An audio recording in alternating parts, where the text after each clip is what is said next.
You are listening to Unscripted Moments, a podcast about propaganda. On this episode, I am chatting briefly with Todd Kowalski, bassist and vocalist for Propaganda. In 2025, Propaganda released At Peace on Epitaph Records and toured Europe and Canada. So Todd and I touched base a bit to recap last year for the band. On this episode, we also discussed a few songs, and those segments will appear in our forthcoming At Peace standalone song episodes. So this is not the full conversation, and you'll hear those at a later date. Please enjoy this catch-up episode with Todd Kowalski.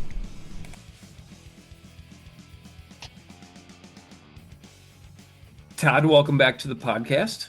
Thanks, Greg. Appreciate it. I'm delighted every time that you're here, Todd. You're so generous with your time. We really appreciate you here, kind of taking the podcast to the next level by getting some inside baseball, if you will. You know what I mean? Yeah, my pleasure. It's always nice talking to you. Yeah. Well, so Todd, we're in February of 2026 now. Yeah. And you guys did a lot last year. The band did a lot last year. There was the writing and recording of a new record, and there was some touring. So I just kind of want to reflect on that for a few minutes if we can.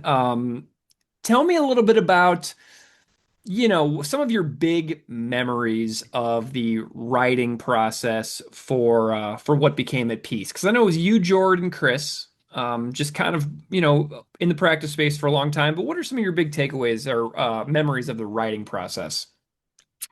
Yeah, I guess just kind of going to our jam space, seeing Jordan, Chris, and just getting down to business, I think for some reason, I thought arranging the song At Peace was really fun. It was like a little more linear-ish, and we just kind of kept introducing a little more spaces and just kind of dynamics to it, and just licks all over the place. And I was just it just kind of became really fun, And I found myself going to jamming and really enjoying all the songs we were playing, and just thinking, oh yeah, this is I think the songs really suit my me as a listener, not just someone in a band, Mm-hmm. Nice. Yeah. Well, I talked to Chris about the record a couple of times, and he was mentioning that there was a conscious effort to explore lots of different tempos and things like that. And this record definitely feels different than other propaganda records. It's way more dynamic in its range of speeds, especially your tunes. Where were you kind of at as a writer with regards to tempo and what kind of vocal styles you were shooting for on the record? Because this is a very unique record for you. Yeah, I guess I don't really shoot for anything in particular, but I just happen to really like just kind of more morose sounding music, I suppose, in general. Mm-hmm. So I just kind of work on my vocals, just trying to do the best I can, really, not really going for something in specific, but I was just seeing, I think that's about it, really. Yeah, because the record doesn't have a hadron collision or you know what I mean from you. Yeah. It's way more of a if cut into the earth and life at disconnect were elaborated upon. You know what I mean? I've been seeing these types of songs out of you for 20 years.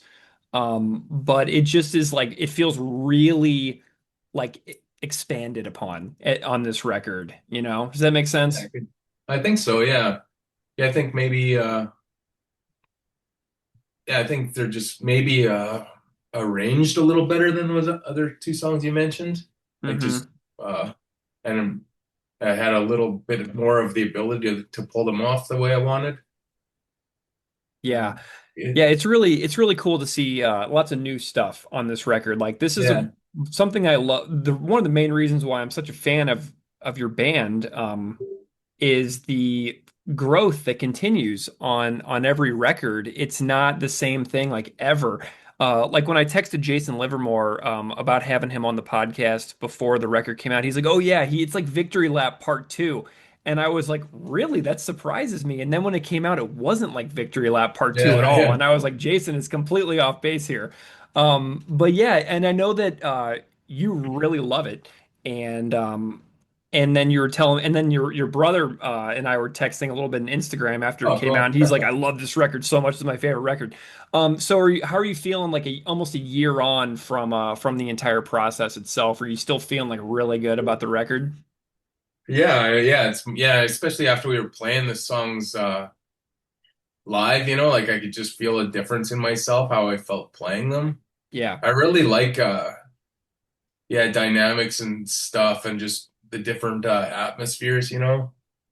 Uh so yeah, it's kind of just that we're getting closer to that was kind of making me happy. How did you feel about the like the reception of the record from fans around the world? You never can tell, you know what I mean? But like I always send them to my friend Kenton and my brother and like, Derek Riel and you and whoever. That's instead guys from Sacrifice and just, my partner Leah and whoever, like as long as everyone I know is feeling it, you know? Like even if they weren't, it wouldn't like it might hurt me a little bit, but I had the same thing like when today's Empires came out, no one I knew liked it, so I was like, okay, whatever. I didn't know anyone liked it till I got to the States. I was like, okay, I guess people do like it. Wow. Yeah, and I was Yeah, like, okay. I almost was like, okay, yeah, thanks a lot, everybody. Appreciate amazing. it. Well, something that's really interesting for me is like I always really love records by bands that I love. Like I loved At Peace on the first listen because it was so fresh and new to me after not Yeah, hearing new songs from you guys for like 7 or 8 years. I was like, oh, okay, this is like just a new era. This is so interesting. But then for me as a listener, it takes seeing songs live to really feel it. You know what I mean? right. Because you can only Yeah, feel music so much in a home stereo system or headphones to a certain degree. But when you feel the music coming through the speakers and it vibrates through your physical body, it kind of takes on a new yeah, form for me. So, something like Guiding Lights live, like it just pulses through me in yeah, cool, a right? new way. So for me, like this happens to me every single time I see you guys. Like if there's a new record out and I'm listening to it and I'm loving it and I'm listening to it all the time and it's great. But then once I see it live, it just takes on a new shape for me. Yeah, cool. So I want to know what that's like for you guys to put those songs into a set because you toured a whole bunch last year in Europe and Canada. So what's it like incorporating new songs into a set from such a long running band? To make it flow. Like what was that process like for you guys planning it out? Yeah, well, I think we always maybe like overdo it with new songs.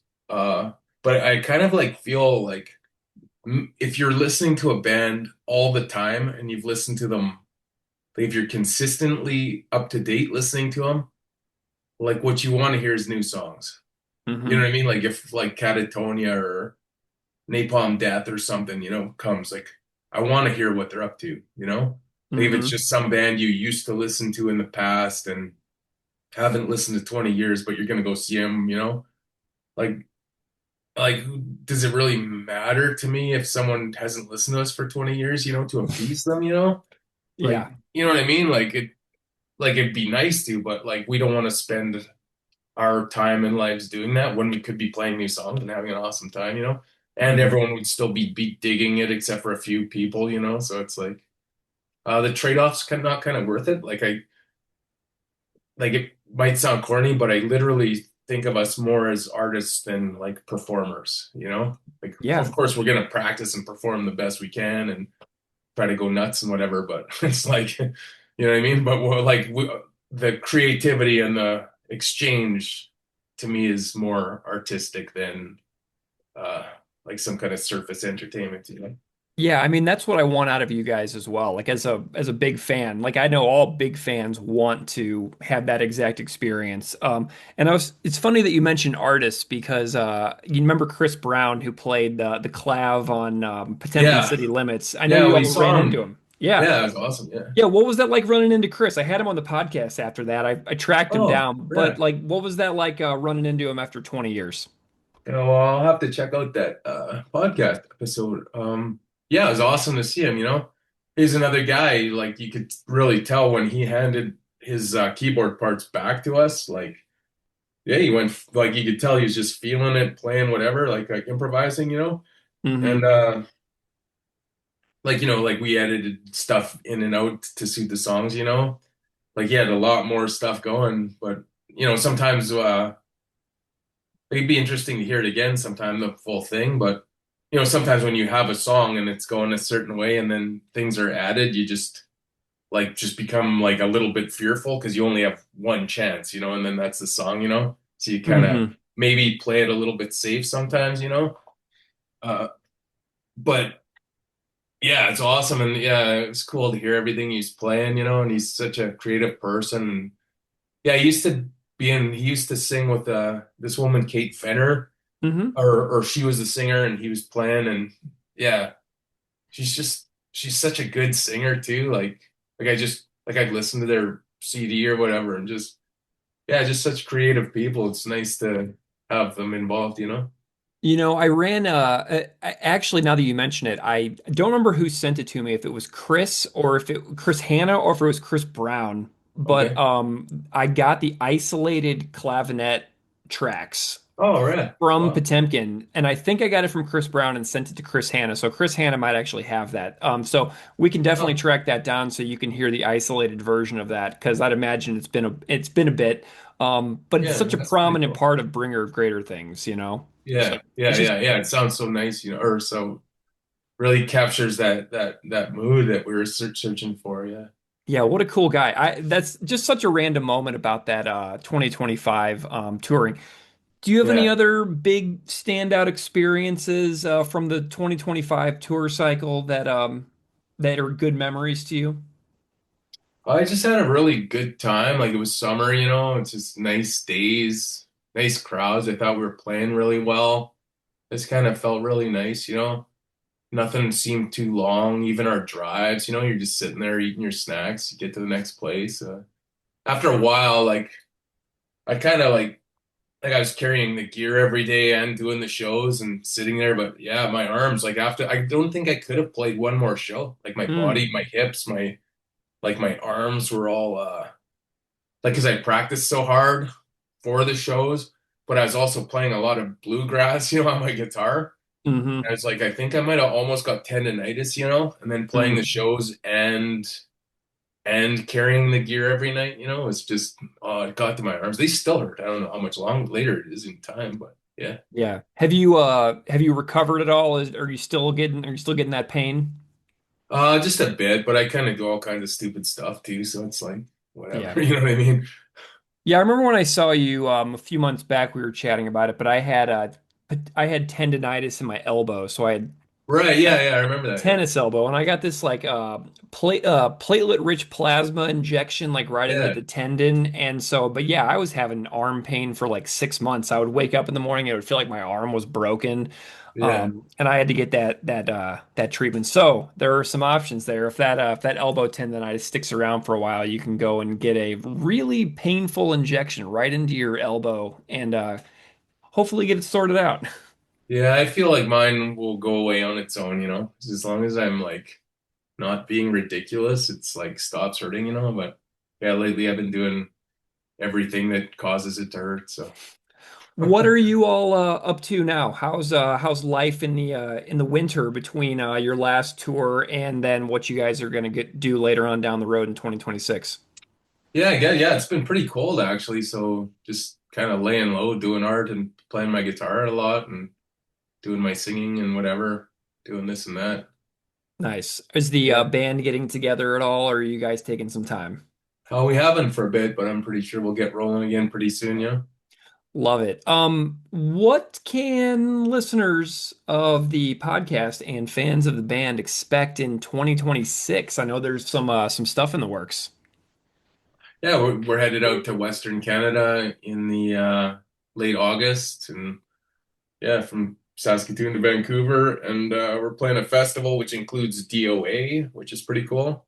We played with them only once before, but we're on a different stage, so we could just like literally hear like their last song and then us starting, which is kind of too bad because I would have liked to see them. And then yeah, and that's on the whole trips with Flatliners, so or the Flatliners. Yeah, I really dig Awesome. them, so that's cool. I like them. Very nice. Are there any more secrets in the works that people can expect to hear about? Probably a couple shows in the Peg showing up. That's my yeah. Sweet, very cool. I know Yeah. I was And then a couple other things for down the line, you know. yeah, I was looking through the Instagram comments on your page today after you all put the tour dates out, and the amount of like no Winnipeg or Winnipeg gets hosed again comments are very they're there. I'm sure you'll see them if you go Yeah. digging. People don't really have a sense of things being announced in staggered order sometimes, you know. Yeah, It's yeah. when the last tour we didn't have Montreal on there for a while because they were festivals in Quebec, you know, so we couldn't put them on, you know. Hmm. And then, you know, so we're getting angry messages from there, and then, you know, eventually, yeah, them okay, okay. Yeah. And well, it benefited me a lot too when the way you announce shows is very fun to me. But when you announced the Toronto shows in London, Ontario last fall, I was like, okay, I can't go to the London show, which I really would have liked to go because it's easy drive from Buffalo. But then I was like making plans for the Toronto show, and then you announced the second Toronto show, and I was like, yes. So Yeah, I'm a fan of the little surprises here and there and the staggered announcements. It just makes things a little more fun for me. yeah. It's yeah, Well, and if you live in a place like Winnipeg, you're just used to everything skipping or missing anyway, so whatever. yeah. Well, and I know a bunch of people that I'm friends with really have it on the bucket list to see the band in the hometown. So All right. you'll get some out of towners as Yeah, well that's for any Winnipeg events in the future, including possibly me if I can swing it. yeah, Um, deadly. Cool. yeah, seeing y'all in Winnipeg is always a delight. Um, well, any other 2025 memories or anything like that you felt like sharing before we chat about some other tunes? Well, yeah, I guess if you're talking about memories, yeah, I thought I always think Newfoundland's the best place. Mm, I stayed there after the show with my partner Leah, and yeah, we went around. Yeah, it's amazing. I want to go back again sometime soon. nice. What was is that the Rock House in Moncton? Is that where you were playing? No, what's it called? No, it's in St. John's. Oh, okay. I forget what I forget what the place is called. Yeah, but wouldn't be Nice. hard to find. Yeah, the Maritimes scenery is really wonderful. Seeing all like the rock faces like against the ocean Yeah, and everything. It's yeah, it's just unreal. really special. I haven't been out that far out east yet, but maybe someday. It just Yeah, looks if you awesome. can go to St. John's, yeah, Nice. Is or even further. Yeah, it's I think maybe one of the coolest places I've ever been. Yeah. nice. I was reading this book recently that Beeve actually recommended to me called Aurora. And in the Aurora there is a Labrador biome that is inside this spaceship, like Labrador in Canada. Oh well. And like it's inside this deep space exploring spaceship, and they kept talking about going to the Labrador biome, and I was just like, man, that is so cool. What an insane experience to recreate what Labrador, Canada is like inside of a gigantic spaceship hurtling through deep space. Yeah, is it a Canadian writer, I guess, probably? No, Kim Stanley Oh, Robinson. okay, okay, right. Yeah, Yeah, yeah. yeah. Amazing book. If you're looking for some amazing sci-fi, Aurora by Kim Stanley Robinson has absolutely blown my mind. Oh yeah. I only have 50 more pages to go until I finish the book, and it's my first big long 500-page book that I've read in a long time. So I'm really trying to get back into that as well to keep my brain going as I age, you know. Yeah, I should check that out. I haven't read one of his books for a while. Yeah, it's cool. It's a good one. All right, let's chat about some tunes. Oh yeah, what were you chatting with Beef about? Just Oh, well, side note, Beav was on the podcast recently because he made a new record yeah. Awesome. called World Ship. Oh, I And haven't heard that yet. I gotta oh, message him. it's his brand new one. Well, it came out the end of December, but as you know, he's making solo music under the name Kyle. Yeah, yeah. And his first record, Transcontinental Tour, we made an episode about it on the podcast last year, and it was really great. And then he made another one. So he came out with a record in January, and then he came out with a record in December. And I was like, Beef, you're going to eclipse Propagandy's all-time releases in like 2 years at this rate. But it's a great record, man. Deadly. He's killing it. He did like programmed drums on the first record, and then he got Ryan Nash to play drums on the new record. So he's got a real drummer on this one. Oh, Um, deadly. but it's like a sci-fi record. It's a record about people in a spaceship, and it's loosely based on that novel, Aurora. Oh, So you should check out the book and Beeve's new album because it's amazing listening to the guy sing too, because yeah. for a long time I've just associated with him with like instrumentals with like Giant Sons and Agassi and stuff, and Yeah. now he's out there belting it out. It's really great. Yeah, I'll have to check that out. I didn't know he had that new one out yet. I get his dispatches, but haven't actually got one for a while. I don't know what happened to him. I think he deleted his Substack actually, Oh, okay. so Okay. that's probably why. But he's got that on Bandcamp. And it's actually on other streaming too. I've been listening to it on Apple Music, so I can give him 0.001 of a penny or something like that every time I Yeah. listen to one of his songs. So I'm like, Beeve, I'm going to get your royalties, man. Yeah, And deadly. if they do that year-end rap thing on Apple Music, I'm probably going to be like the 0.0001% of Beeve's all-time listeners on Apple Music. And they're going to be like, you are the biggest fan of Kyle in the entire world. And I'm going to be like, well, that's actually probably true. So Cool. I'll Right. take it. I'll take it. But there's a good book recommendation and an album recommendation for you. But Beav is killing it, man. His vocals Yeah. are so good. Oh, deadly. Cool. It's so impressive. So hit him up and harass him for not telling you and keeping you more in the loop. Yeah, I will for sure. Don't follow me. Don't ask where I'm going. Night falls. The seasons are changing in time.